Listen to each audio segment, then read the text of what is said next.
అసలు మధ్యాహ్నం తిని పడుకున్నందుకు మీరు లావు అవ్వరండి. ఎందుకు అవ్వరంటే నేను ఒక లాజిక్ చెప్తాను ఇక్కడ. మీరు ఉదయం తిన్నారు టిఫిను, దాని ద్వారా కొంత శక్తి వస్తుంది, ఒక 500, 400, 600 శక్తి.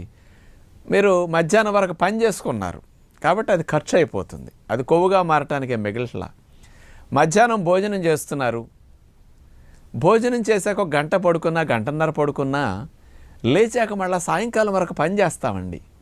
అందుకని భోజనం ద్వారా వచ్చిన శక్తి పని రూపంలో ఎక్కువ ఖర్చు అవుతుంది.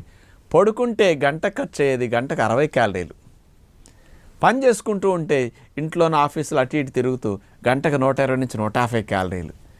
అందుకని పడుకున్నాక మనం గంటన్నర తర్వాత లేచి మళ్ళీ వర్క్ చేస్తున్నాం కాబట్టి భోజనం ద్వారా వచ్చిన శక్తి మీకు చక్కగా ఖర్చు అయిపోతున్నది కాబట్టి అది బరువు పెరగడానికి కారణం అవ్వట్లేదు.